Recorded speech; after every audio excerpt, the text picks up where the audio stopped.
Hi friends అందరికీ. Welcome back to జీకేఆర్ education hub. ఈరోజు మన టాపిక్ కరెంట్ అఫైర్స్ గురించి మాట్లాడుకుందాం. అంటే మనం ప్రిపేర్ అయ్యేటప్పుడు కరెంట్ అఫైర్స్ అనేది ఎలా చదువుతున్నాం? అండ్ ఎగ్జామ్ హాల్‌లోకి వెళ్ళేటప్పుడు కరెంట్ అఫైర్స్ ఎంతవరకు అటెంప్ట్ చేద్దాం దాని గురించి ఒకసారి మాట్లాడుకుందాం. First of all current affairs అనేది ఒక్కొక్కరికి ఒక్కొక్క పర్సెంటేజ్ ఉంటది. అంటే ఇప్పుడు డీఎస్సీ వాళ్ళకి కరెంట్ అఫైర్స్ అనేది 4 మార్క్స్, జీకే అనేది 4 మార్క్స్ ఉంటది. ఈ డీఎస్సీ వాళ్ళు టెట్‌లో కరెంట్ అఫైర్స్ ఉండదు కాబట్టి టెట్ చదివేటప్పుడు కరెంట్ అఫైర్స్ ఎలాగో చదవరు. నెక్స్ట్ డీఎస్సీకి వెళ్ళేటప్పటికి కరెంట్ అఫైర్స్ అనేది వాళ్ళకి 4 మార్క్సే గాబట్టి, ముందు ప్రిపేర్ అయ్యేటప్పుడు కరెంట్ అఫైర్స్ చదవకుండా ఓన్లీ ఎగ్జామ్ నోటిఫికేషన్ వచ్చిన తర్వాత ఆ 45 డేస్‌లోనే చాలామంది కరెంట్ అఫైర్స్ చదువుదాం అనుకుంటారు. అంటే ఆ 45 డేస్‌లో మిగిలిన సబ్జెక్ట్స్ అన్నీ ఒకసారి రివిజన్ చేస్తూ మళ్ళీ కరెంట్ అఫైర్స్ గూడా చదవడానికి అప్పుడు టైం సరిపోద్దా?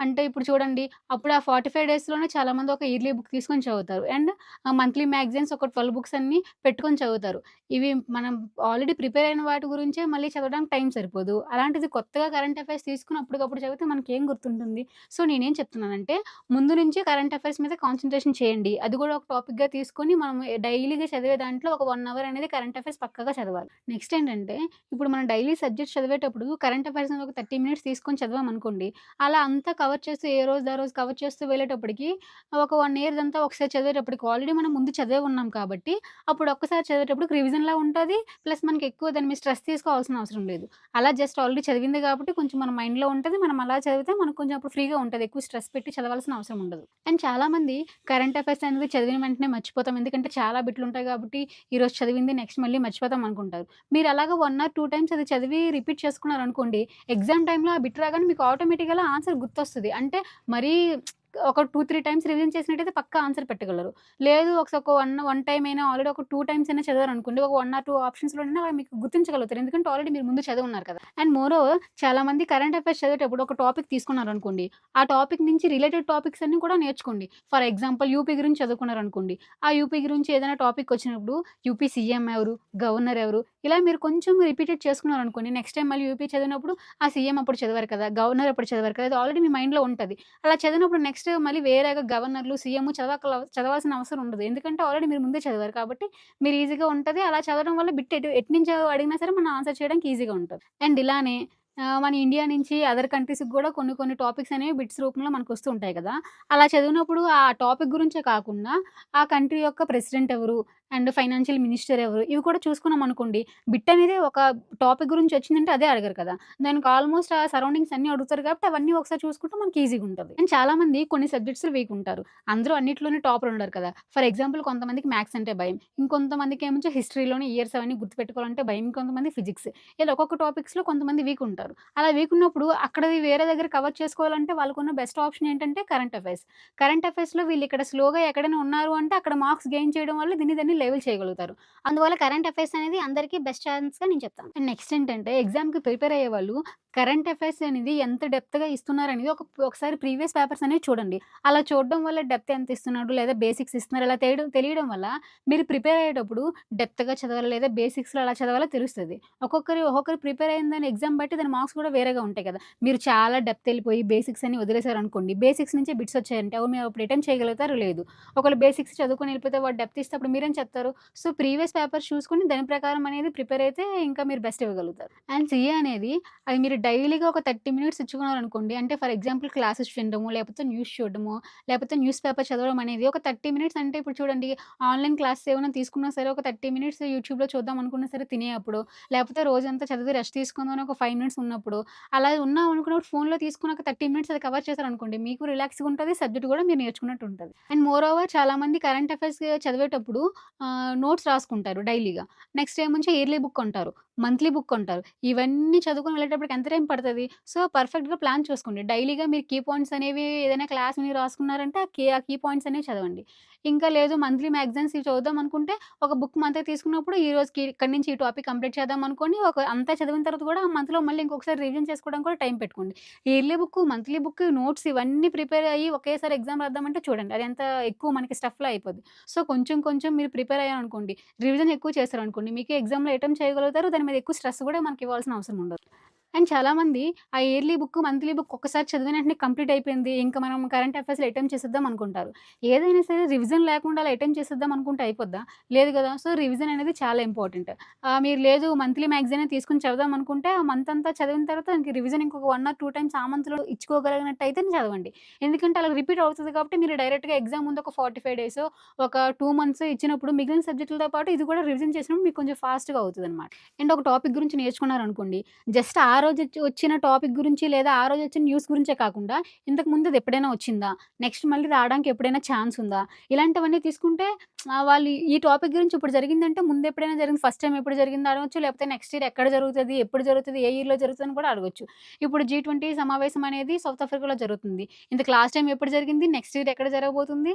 లేకపోతే ఇండియా దానికి ఎప్పుడు ఆధిక్యం ఇచ్చింది? ఇలాంటివి కూడా అడగొచ్చు కదా! కాబట్టి ఇందులోంచి బిట్ పక్కాగా వస్తది కాబట్టి ఈ టాపిక్‌లనేవి ముందెప్పుడు, నెక్స్ట్ ఎప్పుడు, ప్రెజెంట్ ఎక్కడ ఇవన్నీ గూడా తెలుసుకుంటే బెస్ట్ మనకి. అండ్ ఆల్సో ఇప్పుడు జీకే తీసుకున్నామనుకోండి.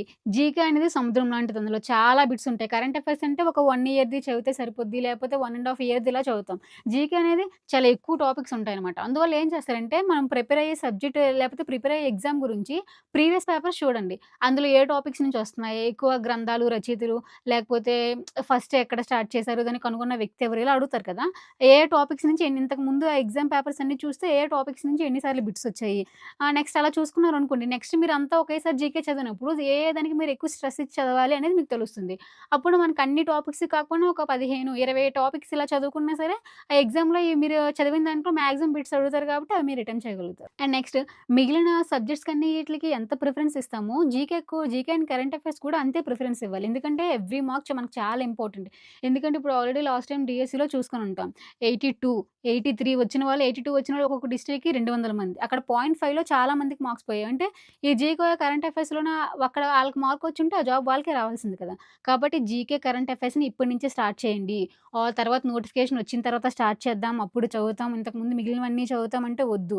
ఏదైనా సరే ఇప్పటి నుంచి స్టార్ట్ చేసి చదివితేనే మీరు ది బెస్ట్ ఇవ్వగలుగుతారు. అండ్ చాలామంది ఏంటంటే కరెంట్ అఫైర్స్‌ని చాలా టఫ్ సబ్జెక్ట్‌గా చూస్తారు. అంటే అంతా కొత్తగుంటది. ఏదో తెలియని బిట్స్ ఉంటాయని. లేదు ఒక కొంచెం ఇంట్రెస్టింగ్‌గా ఈరోజు ఏం జరిగింది? అక్కడ అలా జరిగిందా? అవునా! అయితే ఫస్ట్ టైమ్ ఎప్పుడు జరుగుంటది? నెక్స్ట్ ఎలా జరుగుతది? ఇలాంటివి మీరు కొంచెం ఇంట్రెస్ట్ పెట్టి వేరే సబ్జెక్ట్‌లు ఎంత ఇంట్రెస్ట్‌గా చదువుతారో, దీన్ని కూడా మనకు రోజు జరిగేవి కదా! ఆల్రెడీ హిస్టరీ, మ్యాథ్స్ అంటే ఎప్పటినుంచో ఉన్నవి కాబట్టి అలా చదువుతాం. మీ దాన్ని కొంచెం ఇంట్రెస్ట్‌గా తీసుకొని చదివామనుకోండి, మనకి మైండ్‌కి చాలా ఫ్రెష్‌గా బిట్లు గుర్తుంచుకుంటాం. అలా చదివిన వాళ్ళకి ఇబ్బంది పడి చదవాల్సిన అవసరం ఉండదు.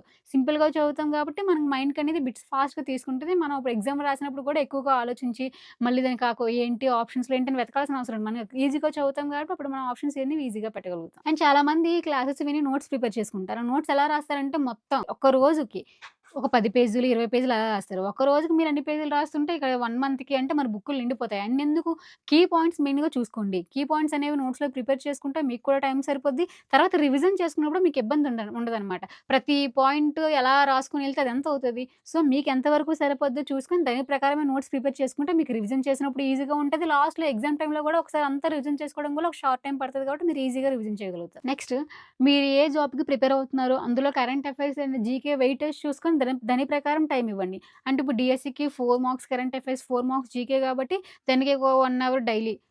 ఒక 1 అవర్ ఆర్ 45 మినిట్స్ అలా ఇస్తారు. ఇంకా లేదు వేరే సబ్జెక్ట్స్‌కి, వేరే జాబ్స్‌కి ప్రిపేర్ అవుతున్నారంటే దాంట్లో ఇంకా ఎక్కువ టైం, ఎక్కువ మార్క్స్ జీకే, కరెంట్ అఫైర్స్ ఉంటాయి కాబట్టి దానికి ఇంకా 2 అవర్స్ అలా ఇస్తూ చదివారనుకోండి. అంటే ఈ రోజంతట్లో టైమ్ టేబుల్ ఏసుకున్నప్పుడు పక్కాగా దీనికి ఇంత టైం ఇస్తున్నామంటే ఆ రోజు ఆ టైంలో పక్కాగా ఆ రోజు కరెంట్ అఫైర్స్ అనేవి చూసుకుంటే మనకి తర్వాత ఫైనల్‌గా చూసుకునేటప్పుడు ఆల్రెడీ చదివాం కాబట్టి మిగిలిన సబ్జెక్టులతో పాటు ఇది కూడా రివిజన్ చేసుకోగలుగుతామనమాట. కరెంట్ అఫైర్స్‌లో చూసుకుంటే మనం అన్ని పేర్లు గుర్తుపెట్టుకోలేం. కొన్ని ఇతర దేశాల్లో ఎక్కడో జరుగుతాయి. ఆ పేర్లని మనకి ఈజీగా ఉండవు. అలాంటప్పుడు ఏం చేస్తారంటే ఆ పేరులోనే లేకపోతే ఆ టాపిక్‌లోనే చిన్న కీవర్డ్స్ ఏవైనా ఉంటాయి. మనకు ఆల్రెడీ తెలిసిన వ్యక్తిలో లేకపోతే మనం తినే ఫుడ్‌లోనో ఏదో దాంట్లోనో ఆ చిన్న వర్డ్ తీసుకొని దీంతో లింక్ కలుపుకున్నారనుకోండి. అప్పుడు ఆ బిట్ చూడగానే ఆ రోజు ఇలా చూసాం కదా! అని గుర్తుంటది. అందువల్ల ఏంటంటే మనం ఎక్కువ ఇబ్బంది పడక్కర్లేదు. ఆ చిన్న చిన్న వర్డ్స్‌ని చూసుకొని గుర్తుపెట్టుకుంటే ఇంకా మనం చదివినప్పుడు కూడా కొంచెం ఫ్రీగా చదవచ్చు. తర్వాత ఏంటంటే రివిజన్ చేసుకున్నప్పుడు కూడా ఆ కీ పాయింట్ వల్ల మనకి ఆ క్వెషన్ అంతా గుర్తొచ్చే ఛాన్స్ ఉంటది. ఈరోజు వచ్చిన న్యూస్ ఏంటంటే కరెంట్ అఫైర్స్‌లో మిస్ యూనివర్స్ 2025 ఇవి ఎక్కడ జరిగాయంటే థాయిలాండ్‌లో జరిగాయి. ఇందులో గెలుపొందిన వ్యక్తి ఎవరంటే మెక్సికోకి చెందిన ఫాతిమా బాష్ అన్నమాట. ఇందులో ఫస్ట్ రన్నర్ అప్ ఎవరంటే థాయిలాండ్‌కే చెందిన ప్రవీణార్ సింగ్. థాయిలాండ్‌లోనే జరిగాయి కదా ఇవి. సో, ఫస్ట్ రన్నర్ అప్ ఎవరంటే థాయిలాండ్‌కి చెందిన ప్రవీణార్ సింగ్. మన ఇండియా తరపు నుంచి పాల్గొన్న వ్యక్తి ఎవరంటే మానికా విశ్వకర్మ. ఈవిడ టాప్ 30 వరకైతే వెళ్లారు. కానీ టాప్ 12 వరకు వెళ్ళలేకపోయారు. అలాగే ఈ తుఫాన్లు వీటి గురించి కూడా తెలుసుకోండి. మొన్న ఆల్రెడీ వచ్చిన తుఫాన్ ఏంటి? మొంతా తుఫాన్. మొంతా తుఫాన్ అంటే మీనింగ్ తెలుసుంటే ఎవరైనా కామెంట్ చేయండి. నెక్స్ట్ వచ్చే తుఫాన్ పేరేంటంటే సెన్నియార్. దీనికి పేర్లు ఎవరు పెడతారంటే ఐఎండీ. ఐఎండీ అంటే ఇండియన్ మెట్రలాజికల్ డిపార్ట్మెంట్. ఇందులో సెన్నియార్ అంటే ఏంటంటే లయన్ అని. ఇంత చెప్పాను కదా! మెంతో అంటే ఏంటంటే కామెంట్ చేయండి. నెక్స్ట్‌లో ఏపీలో చూసుకుంటే మళ్ళీ వచ్చిన స్కీమ్స్‌లో ప్రకారంగా చూసుకుంటే నెక్స్ట్ ఏమో రైతన్న మీకోసం అనే సాగు భూమిని ఎలా సాగు చేసి ఎక్కువ లాభాలు తెచ్చుకోవాలనే దాని గురించి కూడా వస్తుంది. నెక్స్ట్ ప్రాజెక్ట్ చీత అదే మనం సౌత్ ఆఫ్రికా నుంచి తీసుకొచ్చాం కదా! వాటి గురించి కూడా ఉంది. సో, ఇలా ఏ రోజుది ఆ రోజు చదువుకుంటే మీకు ఫ్రీగా ఉంటది. ఓకే ఫ్రెండ్స్, ఇది ఇవాల్టి వీడియో. మీకు GK and current affairs classes కావాలనుకుంటే కామెంట్ బాక్స్‌లో కామెంట్ పెట్టండి. మీ కామెంట్స్‌ని బట్టి నేను క్లాసెస్ చెప్తాను. సో, మీ అభిప్రాయం ఏంటో కింద కామెంట్ చేయండి. ఈ వీడియో మీకు నచ్చిందని అనుకుంటున్నాను. లైక్ చేయండి, షేర్ చేయండి అండ్ సబ్స్క్రైబ్ చేసుకోవడం మర్చిపోవద్దు. And finally thank you for watching.